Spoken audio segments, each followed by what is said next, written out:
सहेली कार्यक्रम सुनने वाली हमारी सभी सखियों को और सभी श्रोताओं को चंचल वर्मा का नमस्कार। स्वप्निल, आपको भी नमस्कार। हमारा भी आपको नमस्कार और हमारे सभी श्रोताओं को, हमारे सभी सुनने वालों साथियों को स्वप्निल का नमस्कार सखी सहेली के मंच से। तो भाई सखी सहेली के मंच पर हम आ तो गए हैं और जुड़ गए हैं हमारे बहुत सारे सुनने वालों से।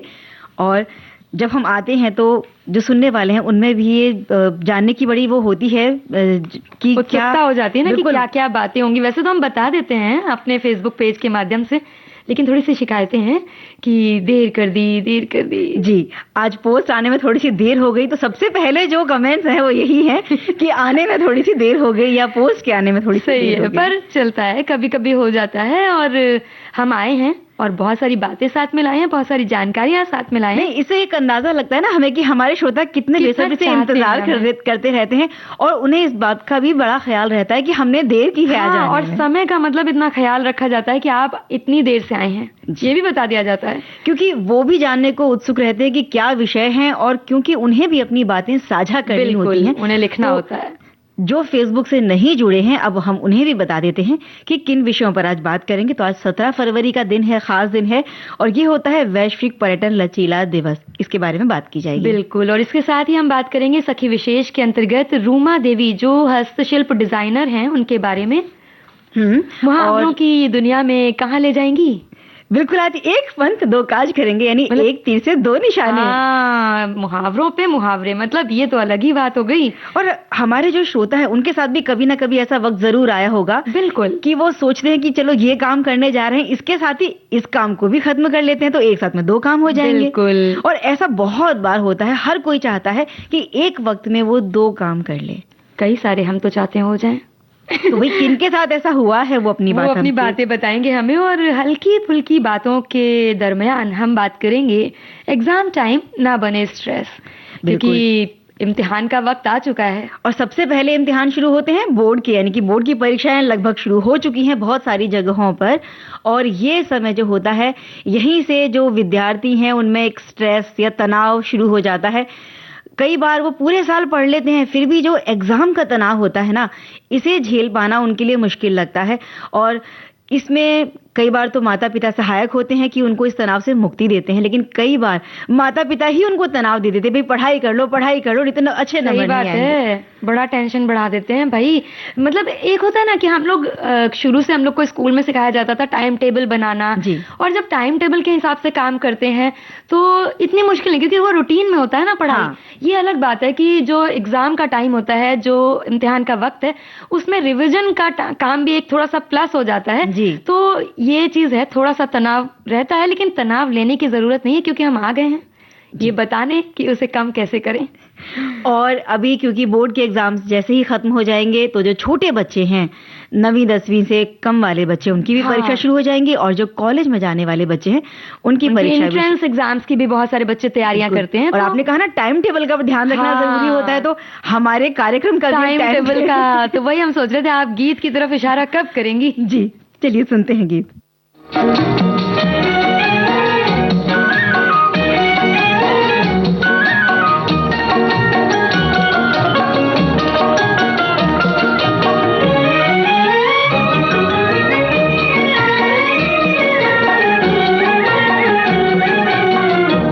तेरे सदके बलम न करे कोई गम, ये समाये जहाँ फिर कहाँ हो।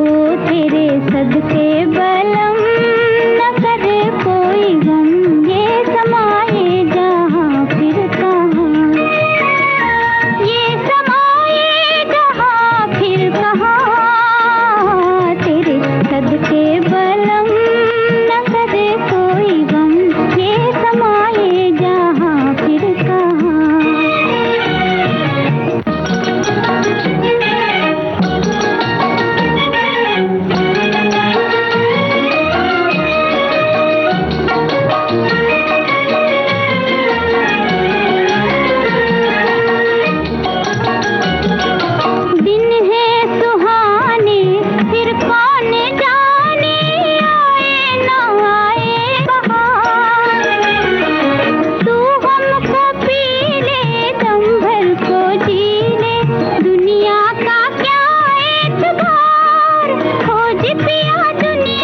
तो भाई ये समा ये जहां फिर कहां। और हम बता दें कि आज है 17 फरवरी का दिन और ये होता है वैश्विक पर्यटन लचीलापन दिवस। बिल्कुल, पर्यटन उद्योग के वैसे तो बहुत सारे लाभ हैं, लेकिन इसके लिए हमें काफ़ी सारी कीमत भी चुकानी पड़ती है। जैसे कि मतलब जो घूमने जाते हैं तो खर्चे तो होते ही हैं ना। तो सतत पर्यटन का जो उद्देश्य है लाभ को अधिक और लागत को कम से कम करना है, ये इस दिन के लिए खास बात है। और भूकंप, बाढ़, तूफान, महामारी, आर्थिक मंदी, ये सारी ऐसी चीजें जिनकी जब उथल-पुथल होती है तो पर्यटन पर सबसे पहले इसका असर पड़ जाता है। बुरा असर आ जाता है काफी। और पर्यटन लचीलापन, किसी भी जो पर्यटन स्थल हैं उनकी ऐसी उथल-पुथल वाली जो परिस्थितियां जब आती हैं तो उसका सामना करने, उससे उबरने और उससे अनुकूल किस तरह होना है, इसकी क्षमता के बारे में, इसके महत्व के बारे में बताने की। जी। पर्यटन लचीलेपन के महत्व को अगर हम बात करते हैं कि सबके तक जानकारी के रूप में पहुंचाने का जो उद्देश्य है संयुक्त राष्ट्र का, वो इसीलिए बनाया गया ये दिन कि 17 फरवरी का दिन कि वैश्विक पर्यटन दिवस जो है लचीलापन दिवस के रूप में हर साल मनाया जाए, जिससे कि लोगों को इसके बारे में जागरूकता लोगों के बीच में आए और उन्हें पता चले कि आखिर पर्यटन के दरमियान जो बातें होती हैं, जो जैसे अभी आपने बात करी कुछ परेशानियों की, तो उसका असर कैसे पड़ता है, उसका जो नुकसान है उसकी भरपाई कैसे होती है या उस दिशा में कैसे सकारात्मक कदम बढ़ाए जा सकते हैं, उस महत्व को समझाने की दिशा में ये एक महत्वपूर्ण दिन बनाया गया है। और ये जानकारी हमारे श्रोता भी हम तक पहुंचा रहे हैं। और पर्यटन के क्षेत्र को बढ़ावा देने के लिए वहाँ जो चुनौतियां आती हैं पर्यटन के क्षेत्र में, क्योंकि जब हम देखते हैं, जब हमारा घूमने का मन करता है तो सबसे पहले हमारे दिमाग में आते हैं पहाड़ी क्षेत्र, और उन जगहों पर हम छुट्टियां मनाने जाना ज्यादा पसंद करते हैं। और ये वो जगह होती हैं जहाँ पर सबसे ज्यादा प्राकृतिक आपदाएं भी आती हैं। बात तो सही है। तो वहाँ जो रहने वाले लोग हैं, जिनकी जो कहते हैं कि जीवन उन्हीं पर निर्भर होता है, पर्यटन पर निर्भर रहता है। जो पर्यटक आते हैं उन्हीं से उनकी आजीविका चलती है। तो जब भी ऐसी कोई भूकंप, बाढ़, महामारी या कुछ भी चीज की वजह से जब ये पर्यटन प्रभावित होता है तो उन लोगों की जो दिनचर्या है वो बड़ी प्रभावित होती है इन चीजों से। तो उनको कैसे उबारा जाए, इन चीजों पर लोगों का ध्यान जाए, इसीलिए इनको हम आयोजित कर रहे हैं। और साथ ही साथ ये दिन जो है वो छोटे किसानों और ग्रामीण आबादी के लोगों को और ग्रामीण विकास को भी बढ़ावा देता है, क्योंकि हम देखते हैं ना कि छोटी छोटी सी दुकानें होती हैं। बहुत एकदम जैसे घर ही है, उसमें ही छोटी सी दुकान खोल ली है, कुछ बना रहे हैं, कहीं भुट्टा भून रहे हैं, कहीं पर आपको बना के ऐसे पकौड़े दे रहे हैं, चाय दे रहे हैं, ऐसी चीजें रहती हैं। तो छोटे वर्ग के जो कम आय, सीमित आय वर्ग के लोग होते हैं, उन पे ये मुश्किलें ज्यादा आती हैं। तो उनको बढ़ावा मिल सके, ग्रामीण विकास को बढ़ावा मिल सके, और इस दिशा में एक और भी काम किया गया है, जैसे आजकल होम स्टे नहीं बढ़ाया गया है। तो वो भी, ये सारी चीजें इसी के अंतर्गत आती हैं, इस दिन के अंतर्गत। और जैसे आपने पहाड़ी क्षेत्रों की भी हम बात कर रहे थे, तो इसी तरह से जहाँ समुद्री इलाके जो होते हैं, तो समुद्र के किनारे जिन लोगों के घर होते हैं, वहीं वो लोग इस तरह का कुछ छोटा सा आवास बना लेते हैं, ताकि जब पर्यटक वहां आते हैं तो वहां रुक सकें। जैसे आपने कहा ना, आवास बनाए जाते हैं। तो जब कोई भी आपदा आती है तो इन लोगों की जो रोजी रोटी है, आजीविका है, वो बहुत प्रभावित हो जाती है। पर्यटन विभिन्न संस्कृतियों, परंपराओं और पृष्ठभूमियों के लोगों को एक साथ लेकर आता है, और आने वाले पर्यटक कहानियां, रीति रिवाज, भावनाएं और विचार एक दूसरे के साथ साझा करते हैं। इससे विभिन्न समुदायों के बीच बेहतर समझ पैदा होती है और सामंजस्य और विश्वास बनाने में भी बड़ी मदद मिलती है। बिल्कुल, क्योंकि लोग जहां जाते हैं, नई जगह जाते हैं, तो सांस्कृतिक चीजों को देखते हैं, स्थानीय विरासतों को देखते हैं, वहां की जो सांस्कृतिक विरासतें हैं जिनको संरक्षित किया गया है, उनसे जानकारियां उन्हें मिलती हैं। और साथ ही साथ वहां की जो शिल्प कलाएं होती हैं, उनका पुनर्जागरण भी पर्यटन के माध्यम से होता है। और पर्यटन से आर्थिक विकास को बढ़ावा मिल सकता है, रोजगार के नए अवसर मिल सकते हैं। भारत की संस्कृति और इतिहास ये भी बहुत समृद्ध रहा है। यहाँ प्राचीन मंदिर, ऐतिहासिक स्मारक, समुद्री तट, बर्फ से ढका हुआ हिमालय पर्वत, वर्षावन, वाटरफॉल, रेगिस्तान और भी जाने बहुत कुछ है। और यहाँ लगभग 40 से भी ज्यादा विश्व धरोहर स्थल भी हैं। ये सभी चीजें भारत को सांस्कृतिक, प्राकृतिक और साहसिक पर्यटकों के लिए बेहतरीन गंतव्य बनाती हैं। और अब तो ये भी कहा जा रहा है कि भारत दुनिया का एक प्रमुख पर्यटन विकास केंद्रों में से भी एक बनता जा रहा है। बिल्कुल। और क्योंकि जो पर्यटन है वो किसी भी देश के लिए बहुत महत्वपूर्ण चीज़ है, बहुत महत्वपूर्ण एक कहना चाहिए अंग है जीविका को या आर्थिक समृद्धि को बढ़ाने के लिए, और यही भारत पर भी लागू होता है।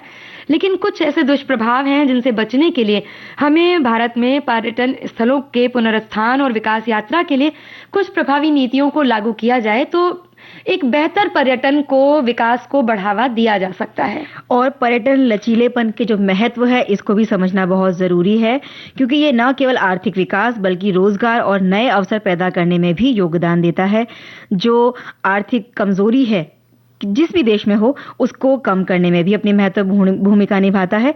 वैश्विक पर्यटन लचीला दिवस मनाने का जो उद्देश्य है वो पर्यटन में सुधार लाना और इसकी स्थिरता को सक्षम बनाना है। और अब समय हो चला है एक छोटे से अंतराल का।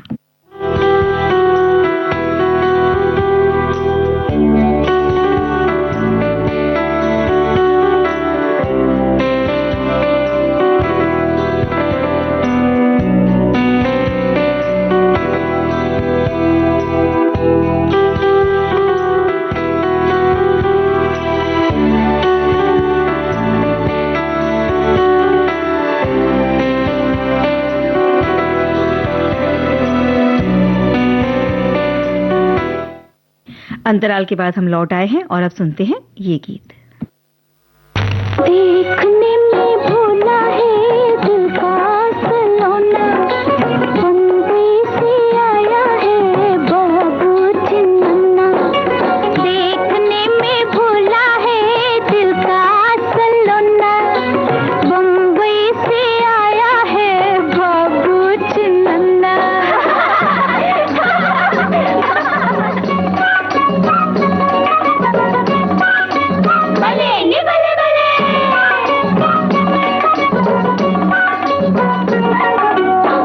गली गली गाँव की रे जागी है सोते सोते, गली गली गाँव की रे जागी है सोते सोते। फिर से लागे है ऐसा, फिर से लागे है ऐसा, हुए हम छोटे छोटे। संग लेके आया है मेरा बचपना, बम्बई से आया है बाबू चिन्ना। देखने में भूला है दिल का सलोना, बम्बई से आया है बाबू चिन्ना।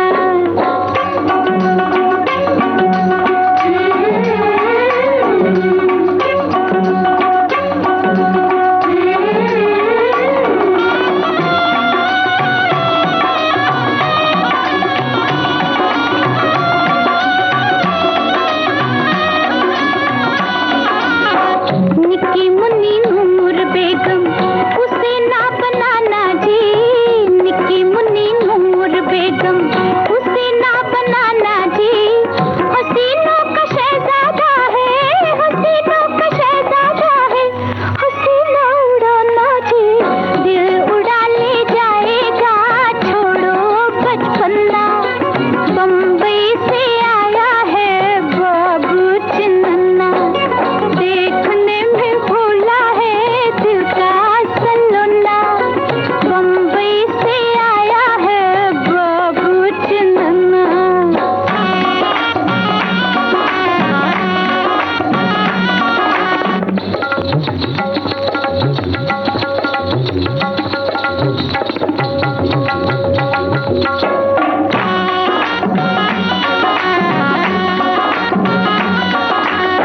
सुनो मगर शहजादे जी कहीं भूल मत जाना, सुनो मगर शहजादे जी कहीं भूल मत जाना। बुरी है ये नैनों वाली, बुरी है ये नैनों वाली, बनाती है दीवाना। गाँव है ये परियों का दिल को बचाना, बम्बई से आया है बाबू चिन्ना। देखने में भूला है दिल का सलोना, बम्बई से आया है बाबू चिन्ना। तो भाई बम्बई भी घूमने आते हैं लोग और यहाँ के समुद्र तटों पर बड़ा मजा उठाते हैं और साथ में भुट्टे खाते हुए लहरों में पाँव डालकर ऐसे बैठ जाना, चलना बड़ा अच्छा लगता है। और ऐसे ही जब हम कहीं घूमने जाते हैं ना, तो वहाँ का जो हस्तशिल्प है, जो वहाँ के स्थानीय कारीगर जो भी चीजें बनाते हैं ना, कहीं कोई टोकरियां बनाता है, कहीं कोई हाथ से बनी कढ़ाई बुनाई की चीजें बनाता है, कहीं साड़ियां बड़ी अच्छी बनती हैं, तो कहीं मिट्टी की चीजें बड़ी अच्छी बनती है, तो ये चीजें निशानी के तौर पर लेकर आते हैं ना। तो हस्तशिल्प से मुझे याद आया कि आज जिस विशेष महिला की हम बात करने वाले हैं, सखी विशेष में, हाँ, वो भी एक हस्तशिल्प डिजाइनर हैं जिनका नाम है रूमा देवी। बिल्कुल, और किसी ने क्या खूब लिखा है, अगर खैरात में मिलती कामयाबी तो हर शख्स कामयाब होता, फिर कद न होती किसी हुनर की और न कोई शख्स लाजवाब होता। क्या बात है भाई। तो आज शायरी वायरी तो हमने कर दी है, अब आगे की कुछ बात इनके बारे में आप बताएंगी कि नहीं? भाई आज हम जिनकी कामयाबी की बात कर रहे हैं, इनकी सच्ची कहानी है ये, और ये कहानी राजस्थान के बाड़मेर की रहने वाली रूमा देवी की है। ये नाम जो है आज राजस्थान में नहीं बल्कि देश विदेश में भी बड़े आदर के साथ लिया जा रहा है। रूमा देवी खुद जिंदगी के संघर्ष की एक मिसाल रही हैं, लेकिन कहते हैं ना कि मंजिल भी उनको मिलती है जो खुद के लिए नहीं बल्कि दूसरों के लिए भी नई राहें तलाश करते हैं। बिल्कुल, और रूमा देवी जी की बात करें तो राजस्थान के बाड़मेर की रहने वाली ये एक भारतीय पारंपरिक हस्तशिल्प डिजाइनर, सामाजिक कार्यकर्ता और वैश्विक वक्ता भी हैं।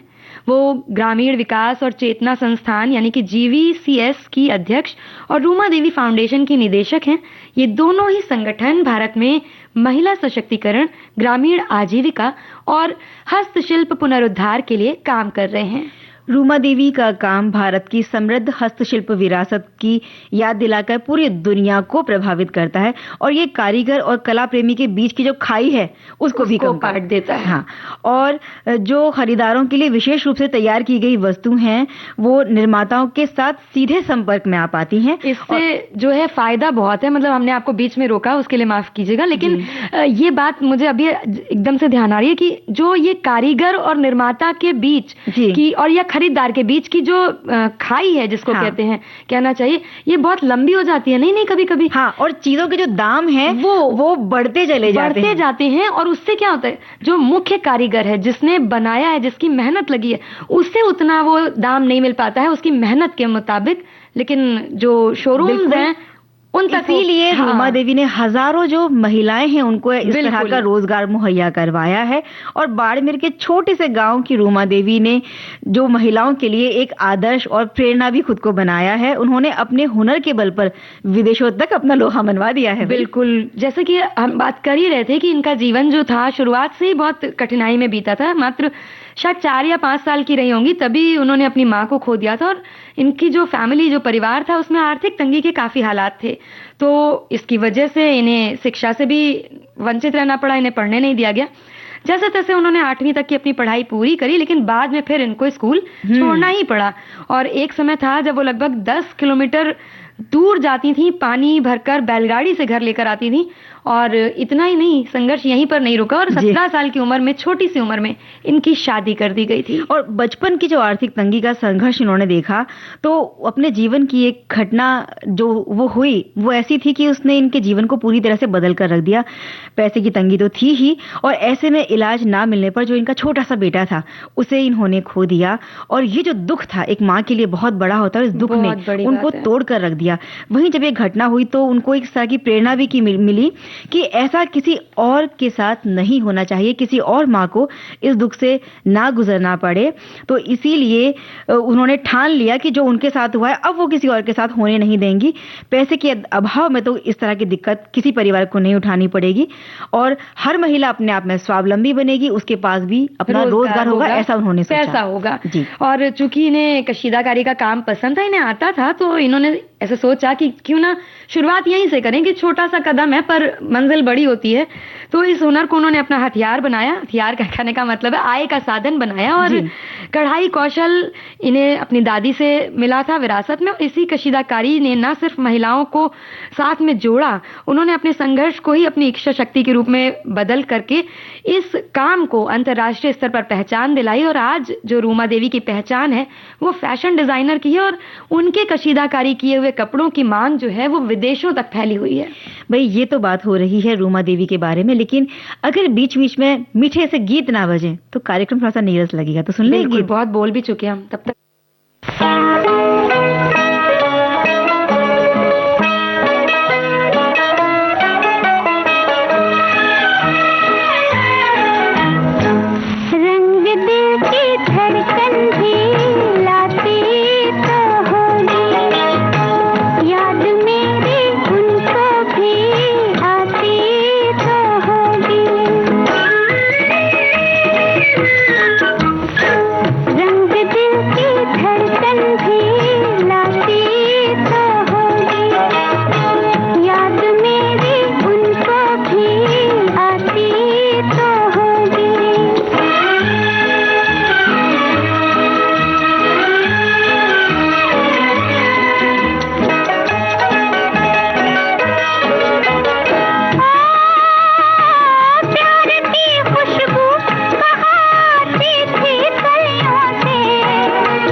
की कला उन्हें विरासत में मिली।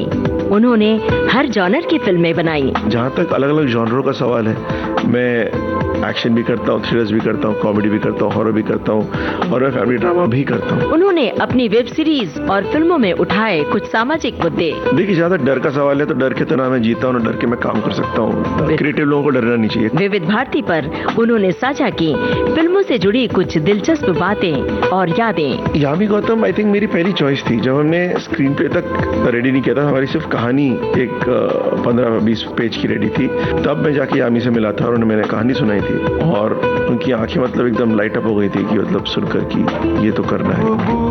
तेरी जिद है सारी सारी बात कबूल है। वो हैं लेखक और निर्देशक सुपर्ण वर्मा। तो सुनिए बॉम्बे टॉकीज 21 फरवरी शनिवार शाम 4 बजे सिर्फ विविध भारती पर।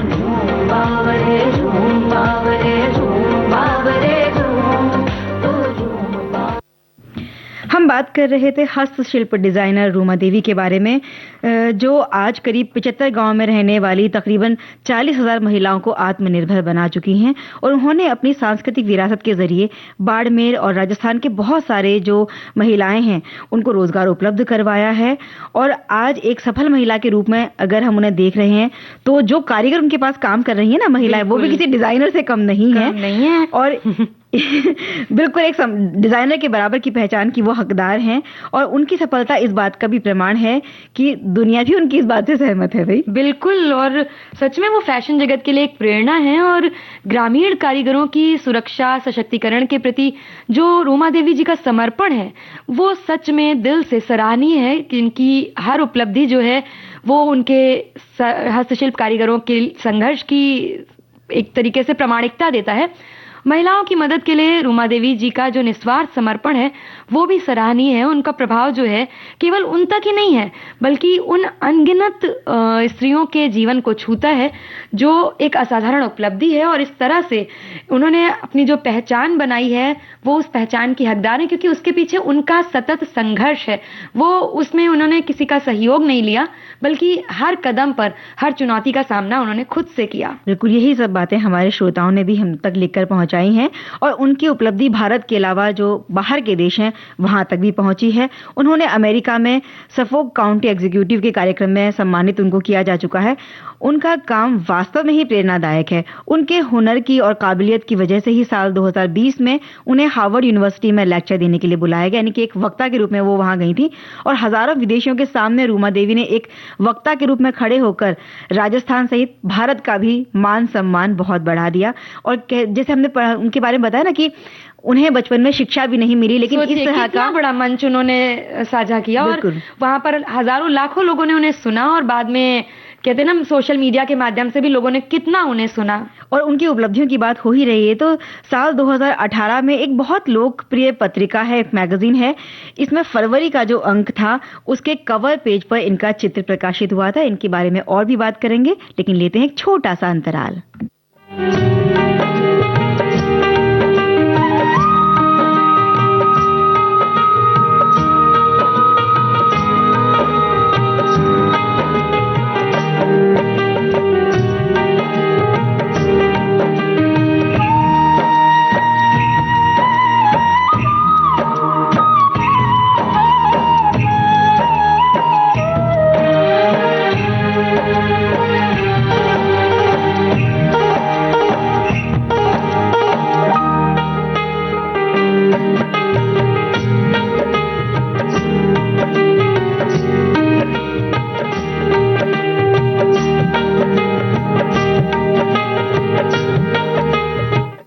विविध भारती पर इस समय चल रहा है कार्यक्रम सखी सहेली। मैं हूं आपके साथ चंचल वर्मा और साथ में आपके चंचल जी के साथ स्वप्निल, और हम बात कर रहे थे रूमा जी के बारे में। बिल्कुल, और रूमा जी की उपलब्धियों के बारे में बात कर रहे थे और इतनी ज्यादा लंबी फहरिस्त है कि सच में, और पढ़ते पढ़ते उनके बारे में इतनी प्रेरणा, अपने अंदर इतनी ऊर्जा महसूस होती है कि सच में कितना संघर्षपूर्ण जीवन होने के बाद जिस दर्द को उन्होंने खुद सहा वो और लोगों के जीवन तक ना पहुंचे, उसके लिए उन्होंने बहुत काम किया। और उस काम को सम्मानित करने के लिए सन 2019 अप्रैल में विश्व आर्थिक मंच द्वारा सामुदायिक नेतृत्व के में दशक की महिला के रूप में उनको चुना गया। और उसी साल 2019 की ही बात करें तो TFI द्वारा फैशन शो में वर्ष का सर्वश्रेष्ठ डिजाइनर उन्हें चुना गया।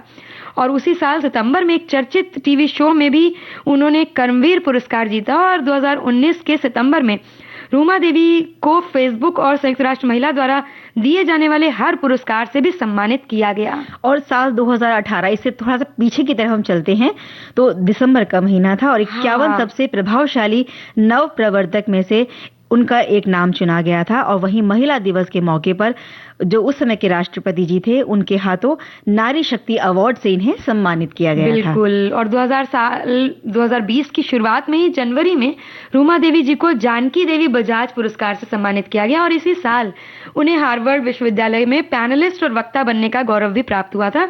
और मार्च में उसी वर्ष यानी 2020 मार्च में उन्हें मानद डॉक्टरेट की उपाधि से सम्मानित किया गया था। बिल्कुल, एक वो महिला जिसने 8वीं तक पढ़ाई की लेकिन उनको डॉक्टरेट की उपाधि दी। बिल्कुल, तो ये उनके संघर्ष को पहचान मिली और उनका संघर्ष जो था वो सार्थक हुआ। और पहचान की बात करें तो देश विदेश में वो राजस्थान की कला को भी पहचान दिला चुकी हैं। और उनका ये जो सफर है, जो उन्होंने कभी अकेले शुरू किया था, लेकिन आज उनका जो कारवां है हजारों महिलाओं को साथ अपने लेकर चलती हैं।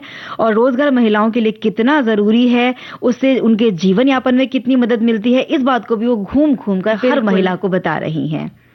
और वैसे भी हस्त निर्मित वस्तुओं को जो आज दुनिया के हर कोने में पसंद किया जाता है, इस क्षेत्र में उल्लेखनीय इनका योगदान रहा है। इसके लिए वो बधाई की पात्र हैं। और रूमा देवी जी के प्रयासों ने न केवल जिंदगियां बदली हैं, बल्कि ग्रामीण स्तर पर महिलाओं की अपार प्रतिभा को भी प्रदर्शित किया है। जैसे कि छोटे छोटे हुनर को जो पहचान देने की बात है, ये उसका एक कहना चाहिए कि प्रयास उनका जो था उसका प्रमाण है। बिल्कुल, आज जिस महिला की हम बात कर रहे हैं यानी रूमा देवी, ये एक असाधारण प्रेरणादायक व्यक्तित्व हैं। उनकी प्रतिभा, दृढ़ संकल्प और नेतृत्व ने उन्हें महिलाओं के सशक्तिकरण की मिसाल बना दिया है। वे नारी शक्ति का खुद एक जीता जागता उदाहरण है और सच्ची प्रेरणा है, आदर्श है। वो ये साबित करती हैं कि दृढ़ संकल्प ही है जो सीमित संसाधनों और अवसरों पर विजय पा सकता है। और हम निरंतर उनकी इसी सफलता के लिए कामना करते हैं और उनकी इस परिश्रम और संघर्ष को सलाम भी करते हैं। और सुनते हैं ये गीत।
तुम तो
हमारे सभी सुनने वाले रूमा देवी जी के बारे में लिखकर बता रहे हैं कि वो वाकई में एक बहुत बड़ी प्रेरणा है, आदर्श है हम सबके लिए, और ये बहुत सारे संदेश हमें मिले हैं। और अब हम बात करते हैं कि भाई जो बच्चों का तनाव है, जो परीक्षाओं के चलते बढ़ता जा रहा है, जिनकी परीक्षाएं चल रही हैं उनके लिए भी, और जिनकी परीक्षाएं नजदीक आ रही हैं उनके लिए भी जी। और साथ साथ परीक्षा में जो तनाव है वो बच्चों के साथ साथ माता पिता को भी होता है, नहीं होता है? बिल्कुल हो जाता है। और ये कुछ बच्चे जब तनाव में रहते हैं तो कई बार, जैसे हमने शुरू में भी कहा था, हाँ। कि माता पिता बड़े प्यार से उनके तनाव को कम करते हैं और कहते हैं कि कोई बात नहीं बेटा, हम तुम्हारे साथ हैं, और तनाव मतलब तुम बस अच्छे से पढ़ाई करो और बाकी रिजल्ट जो होगा वो देखा जाएगा। लेकिन कई बार बहुत दबाव जब प्रेशर माता पिता बना देते हैं ना, तो बच्चे खुद ही तनाव में आ जाते हैं। जब माँ बाप कहते हैं ना कि नहीं भी पढ़ लो नहीं तो फेल हो जाओगे तो ये होगा वो होगा, तो वो जो डर है ना वो बच्चों के दिमाग में बहुत ज्यादा डाल दिया जाता है। और विशेष रूप से अगर बात करें चंचल जी, तो आजकल करियर का जो एक टारगेट सेट किया हुआ है, हाँ। और साथ में करियर को कंपटीशन बना लेगा, फला को इतना पैकेज मिलता है तो तुमको उससे ज्यादा पैकेज मिलने के लिए तैयारी करनी है। तो ये जो एक कंपटीशन अच्छी चीज है, हेल्दी कंपटीशन होता है, स्वस्थ अगर आप प्रतियोगिता रखते हैं तो अच्छी बात है। लेकिन अगर इसको ईर्ष्या या जलन के माध्यम से, या स्टेटस सिंबल जिसको कहते हैं समाज में हमारा स्थान बनाने वाली बात को अगर लेकर के मोड़ दे दिया जाता है, तो ये निश्चित रूप से बच्चों के ऊपर दबाव बन जाता है। बिल्कुल। और तनाव जो है वो बड़ा अस्थिर चीज है, और कभी भी कहीं भी उभर आता है, और कभी कभी तो हमारे ध्यान में पहले से चला भी जाता है। परीक्षा जो है वो चिंता, परीक्षा की जो चिंता है वो सबसे आम इसमें कही जा सकती है। और जो अव्वल रहने वाले छात्र हैं ना, उन्हें भी होती है टेंशन। हाँ, जो शुरुआत से लेकर कहते हैं कि पहली कक्षा से लेकर अगर वो अभी बोर्ड में आ चुके हैं, 10वीं 12वीं दे रहे हैं और हमेशा अच्छे अव्वल नंबर से वो पास होते आए हैं, फिर भी जब परीक्षा आती है ना तो वो तनाव में आ जाते हैं कि भाई इस बार हमारा नतीजा जो है परीक्षा का कैसा होगा, या हमारी जो पेपर हम देने जा रहे हैं वो कैसा होगा। अच्छी तैयारी के बावजूद वो बहुत नर्वस हो जाते हैं कई बार। बिल्कुल। और वैसे जैसे हम बात कर ही रहे हैं कि जैसे जैसे परीक्षा का समय नजदीक आता है तो ये दबाव बढ़ने लगता है, और कई बार तो जैसे हमने अभी बात करी कि बच्चों को लेकर के पेरेंट्स के ऊपर भी बहुत दबाव आ जाता है, वो बहुत तनाव से गुजरने लगते हैं। लेकिन ऐसे में ये ज्यादा जरूरी है कि बच्चे और जो अभिभावक हैं, जो माता पिता हैं, दोनों का तालमेल जो है वो बेहतर हो सके और उससे तनाव को दूर किया जा सके। ये नहीं कि वो पढ़ नहीं रहे, वो दबाव में है, वो अपना लेसन तैयार नहीं कर पा रहे हैं, उसका आपको इतना ज्यादा तनाव हो गया कि आपका खाना पीना छूट जा रहा है, फिर आप तबीयत आपकी खराब हो जा रही है, फिर बच्चे को कैसे कोई देखेगा। और जो सबसे ज्यादा जो तनाव देखे जाते हैं वो एक तो होता है कि बच्चे कई बार खुद से ही बहुत ऊंची अपेक्षाएं लगा लेते हैं, या माता पिता का दबाव बन जाता है। जो उनके साथी हैं उनसे वो प्रतिस्पर्धा करने लगते हैं। कई बार जो तनाव है वो उनकी अनियमित नींद या उनकी अनियमित दिनचर्या है, ये भी उसका वजह होता है। और पारिवारिक या सामाजिक समर्थन उनको नहीं मिलता है, ये भी उनके तनाव का कारण बनता है। तो इसीलिए इस तनाव को कम करने के लिए उनको अच्छा आहार जरूरी है, और पूरी नींद ये सबसे जरूरी है। सबसे ज्यादा जरूरी नींद है। आपने बहुत अच्छी बात कही, क्योंकि नींद अगर पूरी होती है तो काफी हद तक जो तनाव का स्तर है वो कम होता हुआ देखा जाता है। वैसे अगर बात करें तो अक्सर इम्तिहान के समय में जो स्टूडेंट्स हैं उनको तनाव रहता है, उसकी बहुत सारी जो वजह हैं, जैसे कि हम अभी ये बात कर रहे थे कि प्लानिंग सही नहीं करते हैं, समय पर उनका कोर्स अगर पूरा नहीं हुआ, या फिर माता पिता की अधिक अपेक्षा या उनका दबाव। लेकिन इस तनाव को नियंत्रित किया जा सकता है, जैसे कि कई सारे जो तरीके हैं जिनकी वजह से छात्रों को एग्जाम की तैयारी करने में मदद मिलेगी, और साथ ही साथ उनका जो मानसिक स्तर है वो साधारण रह पाएगा, उनको आसानी रहेगी चीजों को पढ़ने समझने में, क्योंकि फिर बड़ी चीजें हो जाती हैं, बड़ी तकलीफें होती हैं। हमारे एक श्रोता लिखते हैं कि पढ़ाई के लिए शांत वातावरण बनाएं। अब जो कहा ना कि तनाव किस तरह कम करना है, इसके सुझाव हमारे श्रोताओं ने दिए कि भी शांत वातावरण बनाएं, बच्चों को डराने की बजाय उनको प्रोत्साहित करें, नियमित दिनचर्या और नींद लेने दें। इसके लिए हर दिन 8 से 10 घंटे की अच्छी नींद लें ताकि उनकी याददाश्त और एकाग्रता बेहतर हो सके। संतुलित आहार में जो जंक फूड है उनका सेवन कम करें। प्रोटीन और पोषक तत्वों से भरपूर खाना बच्चों को देना चाहिए। बिल्कुल। साथ ही साथ हमारे एक श्रोता है, उन्होंने लिखा है कि पेरेंट्स को बच्चों पर अंकों का दबाव नहीं बनाना चाहिए, बल्कि उनको प्रोत्साहित करना चाहिए। शिक्षकों को छात्रों की समस्याओं को सुनकर उनके साथ व्यक्तिगत जुड़ाव बनाना चाहिए, ताकि वो अपनी शंकाएं जो हैं वो खुलकर साझा कर सके। होता क्या है अक्सर कि हमें कोई सवाल है, कोई प्रश्न है ऐसा, या कोई ऐसा टॉपिक है जो समझ में नहीं आया, बच्चे काफी बार देखा जाता है इंट्रोवर्ट होते हैं, थोड़े से संकोची होते हैं, उन्हें लगता है कि अगर हम क्लास में खड़े होकर के पूछेंगे तो शर्म आती है उन्हें। हाँ। तो ऐसे में शिक्षक का भी ये दायित्व बनता है कि उसकी नजर उसकी कक्षा में बैठे सभी छात्रों पर होनी चाहिए, उसे, क्योंकि हम हर टीचर को पता होता है कि कौन सा बच्चा ज्यादा फॉरवर्ड है, कौन सा ज्यादा पूछता है या भाग लेता है, या कौन है जो ज्यादा संकोच करता है। तो थोड़ा सा एक माहौल बनाना चाहिए दोस्ताना और बात करनी चाहिए। तो एक और सुझाव हमारे श्रोता की तरफ से आया है। उन्होंने लिखा है कि परीक्षा के समय घर में काम काज की चिंता छोड़ हमें परीक्षा पर ही ध्यान केंद्रित करना चाहिए। ऐसा गांव में रहने वाले विद्यार्थियों को जरूरी है। अमूमन शहरों में रहने वाले छात्रों के साथ ऐसा कुछ नहीं होता, उनके परिवार वाले गृहस्थी संभाल लेते हैं। दूसरी बात जो बहुत मायने रखती है वो ये कि प्रश्न पत्र देखने के बाद उसे 2 बार पढ़ना चाहिए। फिर ये निश्चित कर लें कि जो आसान सवाल है उन्हें पहले हल करें और कुछ समय का भी वो ध्यान रखकर चले। कुछ लोग आसान सवालों में बहुत कुछ लिख जाते हैं, 5 की जगह 25 मिनट उसी में उलझे रह जाते हैं और फिर अगले सवालों के लिए समय कम पड़ जाता है। इसलिए समय बांट लें और समय को पूरा करें। आखिर में जो सवाल छूट गए हैं उनको भी पूरा कर लीजिए। बिल्कुल। और ये जो आपने बात कही ना, इन्होंने, हमारे साथी ने जो बात दोहराई कि प्रश्न पत्र पढ़े 2 बार, हाँ। ये हमारे मतलब साथ में खुद भी ऐसे घटना, शुरू में क्या होता था जब थोड़े कम उम्र में थे, 9-10 की नहीं, उससे पहले की बात है, अचानक से पेपर हाथ में आया तो पहला दिमाग में अरे तो कुछ आता ही नहीं है। अगर पहला क्वेश्चन टफ आ गया तो दिमाग में आ गया अरे तो कुछ आता ही नहीं है।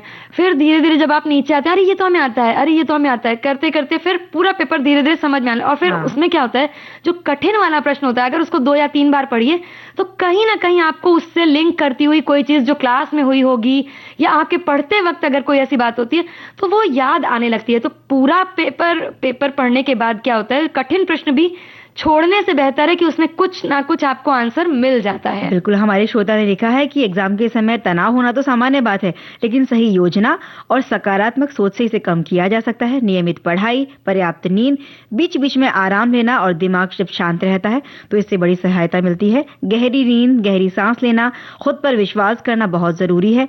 अगर हम समय का सही उपयोग करेंगे तो घबराने की बजाय ध्यान से तैयारी करेंगे तो परीक्षा का तनाव आसानी से दूर हो जाएगा। बिल्कुल। और साथ ही साथ जैसे कि हम हर चीज में बताते हैं, टाइम मैनेजमेंट करिए, टाइम टेबल हमने बात करी कि बनाइए। साथ ही बहुत लंबे वक्त तक एक सेटिंग प्रोसेस जो होता है वो आपको डिस्टर्ब करता है, वो आपको परेशानी में डाल सकता है, वो तनाव बढ़ाता है। तो छोटे छोटे शेड्यूल्स बनाने होते हैं।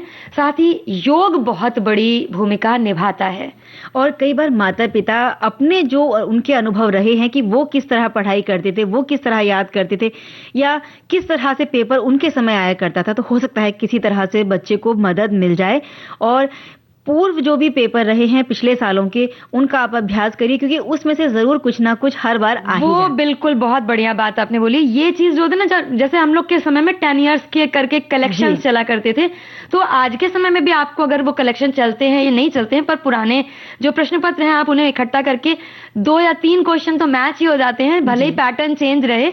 तो ऐसा करने से बहुत मदद मिलती है। और हाँ, आपने जो कहा माता पिता के अनुभवों से सीखिए, पर आजकल के बच्चे कैसे बोल देते हैं, नहीं मम्मी तुम नहीं समझोगी, पापा तुम नहीं समझोगे, तुम्हारे समय की पढ़ाई अलग थी और हमारे समय की पढ़ाई है। पर ऐसा नहीं होता है भाई। ये अनुभव जो है वो हमेशा काम आता है, उसका आपको हमेशा लाभ ही मिलेगा, नुकसान कभी नहीं होता। तो हमारी शुभकामनाएं उन सभी छात्रों के लिए जिनकी परीक्षाएं चल रही हैं या जिनकी परीक्षाओं का समय नजदीक आने वाला है। जी। कैसे मिलूं तुझसे, मेरे पाँव पड़ी जंजीर, हृदय में अग्नि सुलगे, नैनन से बरसे नीर, मेरे पाँव पड़ी जंजीर। दुनिया से है क्या शिकवा, मेरी रूठ गई तकदीर, लाख जतन कर हार गया, सूझे न कोई तदबीर, मेरी रूठ गई तकदीर। पिया कैसे मिलूं तुझसे, मेरे पाँव पड़ी जंजीर। दुनिया से है क्या शिकवा, मेरी रूठ गई तकदीर।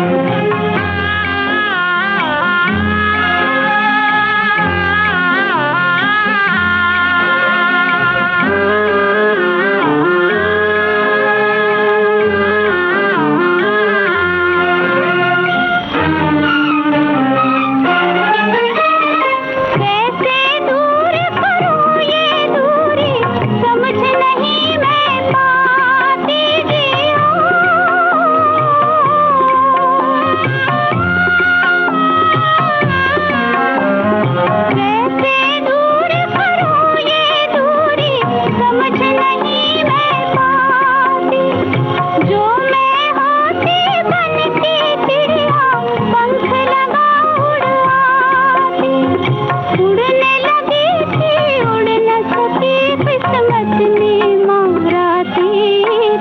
पिया कैसे मिलूं तुझसे, मेरे पाँव पड़ी जंजीर। दुनिया से है क्या शिकवा, मेरी रूठ गई तकदीर।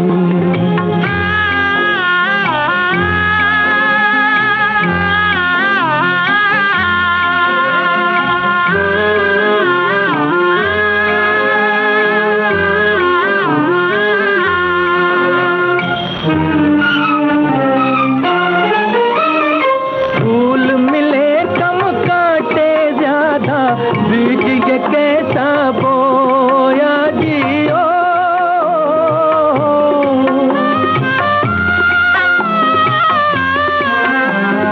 फूल मिले कम काटे ज्यादा, बीज ये कैसा बोया। मालिक तेरे जग में जिसने प्यार किया वो रोया। आंसू के रंग में रंग डाली प्यार की ये तस्वीर। पिया कैसे मिलूं तुझसे, मेरे पाँव पड़ी जंजीर। दुनिया से है क्या शिकवा, मेरी रूठ गई तकदीर। अब आगे बढ़ते हैं कार्यक्रम में और जो मुहावरों की दुनिया है उसमें चलते हैं, यानी एक पंथ दो काज। लेकिन उससे पहले अभी जो हम बात कर रहे थे ना, उससे बहुत बढ़िया एक श्रोता ने एक उदाहरण प्रस्तुत किया है आज। तो बताइए। पढ़ाई के बारे में हम बात कर रहे थे ना, तो उन्होंने लिखा है कि आज 9 बजे 10वीं का इंग्लिश का पेपर था। मित्र का फोन आया, बेटे को पेपर है, बुखार आ गया है, क्या करें, उठ ही नहीं पा रहा है। तो मैंने मना किया कि सेकंड चांस में इस विषय की परीक्षा पुनः होगी, अभी इसका इलाज कराएं। तो देखिए, ये जैसे हम बात कर रहे थे ना कि बहुत बहुत मुश्किल है तनाव को संभालना, तो ऐसे होता है। और इन्होंने बहुत सही सुझाव दिया कि सेहत पर ध्यान दीजिए, क्योंकि अगर वो उठ ही नहीं पा रहा है तो वो पेपर कैसे देगा। बिल्कुल सही बात है, सेहत सबसे जरूरी चीज है। परीक्षा वो बच्चा अगले साल भी दे सकता है या सप्लीमेंट्री एग्जाम भी दिए जाते हैं, बिल्कुल। वहां उसे वो दोबारा अटेम्प्ट कर सकता है। लेकिन फिलहाल बच्चे का स्वास्थ्य वो बहुत जरूरी चीज है और उनका निर्णय बिल्कुल सही है। बिल्कुल, और उसका ख्याल रखें आप। और हम बढ़ते हैं एक पंथ दो काज की तरफ। तो हमारे श्रोता ने लिखा है कि भाई एक पंथ दो काज, जैसे हमारी विविध भारती और एक हमारी सखी सहेली, सुनते सुनते एक मतलब दो नहीं बहुत सारे काम पूरे बहुत सारे काम हो जाते हैं और बहुत सारी जानकारी भी हम इकट्ठा करवा देते हैं सबके पास। और भाई अच्छी अच्छी स्टोरी, जैसे आज हमने रूमा देवी की जो सच्ची कहानी है वो बताई, जो कि प्रेरणादायक कहानी है। कई बार महिलाओं को लगता है कि भाई यही तो काम है, हम पढ़े लिखे नहीं, हम कैसे कुछ कर सकते हैं। हम अक्सर जब सखी सहेली या हेलो सहेली कर रहे होते हैं तो बात आती है, हम तो बस हम घर का काम करते हैं, नहीं हम तो सिर्फ हाउस वाइफ हैं। हम हमेशा ये बात कहते हैं कि ये अपने आप में शायद सबसे बड़ा काम है, क्योंकि आप कहीं जॉब कर रहे हैं, कुछ भी एक स्पेशल कोई काम कर रहे हैं, तो आप वहां तक सीमित रहते हैं और आपकी ऊर्जा वहां पर ही लगती है। लेकिन आप सोचिए, एक हाउस वाइफ होने के नाते आप कितने सारे काम एक दिन में समेट लेते हैं। बिल्कुल। तो मल्टीटास्किंग है, इसको अपने आप को कमजोर बिल्कुल नहीं समझे भाई। और एक पंथ दो काज, ये जो काम है ना, ये बहुत सारी महिलाएं करती हैं। वो हमेशा मल्टीटास्किंग करती हैं, एक साथ में दो काम निपटाती हैं। यानी कि अगर वो खाना भी बना रही होती है ना, तो दो गैस चलाकर, दो नहीं कई बार तो 4 चूल्हे वाली अगर गैस है, तो जहाँ एक तरफ रोटी पक रही है, वहीं दूसरी तरफ बच्चे के लिए अगर कुछ चीला चाहिए तो वो चीला भी बन रहा है, दूसरी तरफ सब्जी बन रही है, खाना बनाते बनाते कपड़े धो लेना, खाना बनाते बनाते घर की साफ सफाई कर लेना। अभी दाल चढ़ाई, इधर दाल बन रही है, उधर हमने बाकी घर के काम निपटा लिए थोड़े मोड़े, फिर या फिर गाने सुन लिए, या बीच में कमेंट्स कर देना। हाँ, खाना बनाते बनाते एक पंथ दो काज। और इस बात का मतलब यही है कि एक साथ में दो काम पूरे हो जाना, यानी एक तीर से दो निशाने। आपने लक्ष्य एक रखा, लेकिन फिर भी आपके 2 लक्ष्य पूरे हो जाते हैं, 2 काम पूरे हो जाते हैं।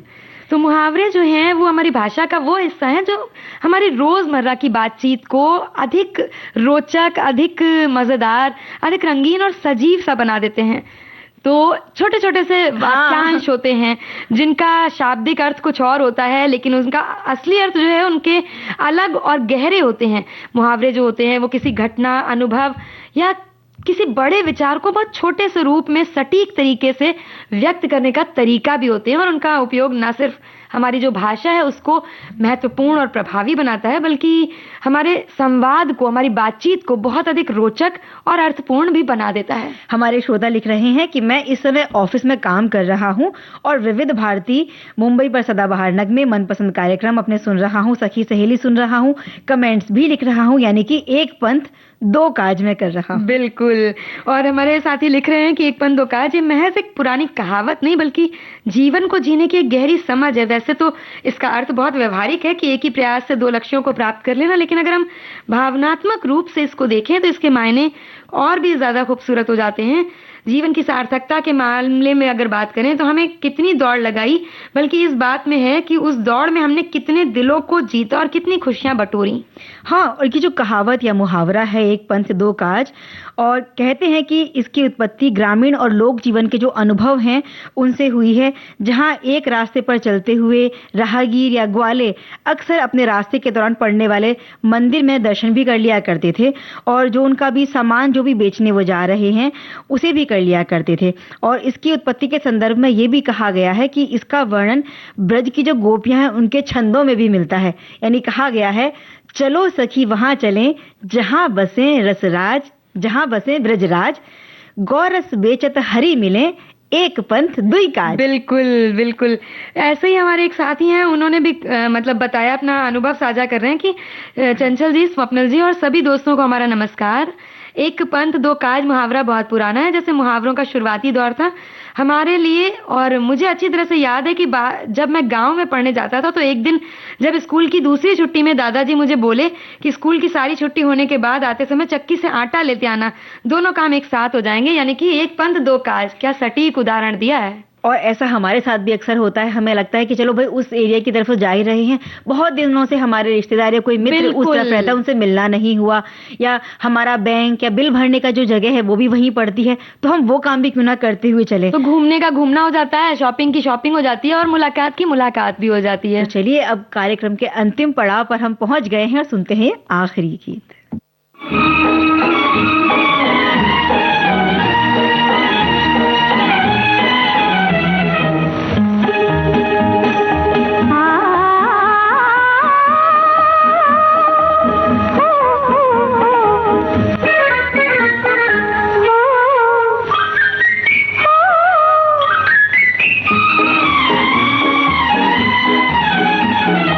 सपने सुहाने लड़क बनके मेरे नैनों में डोले बहार बनके,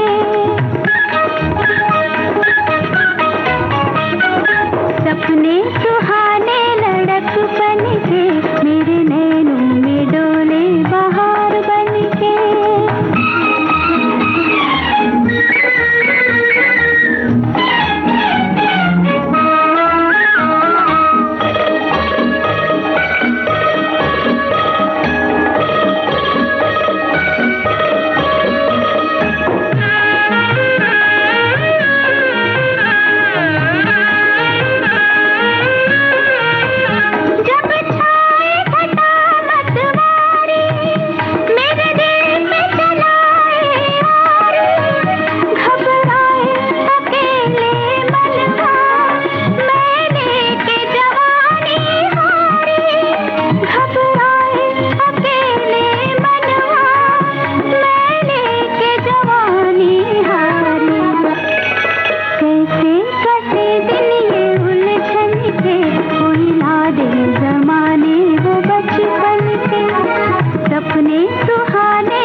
बनिया तराने मन के, मुझे भाई ना ये रंग जीवन।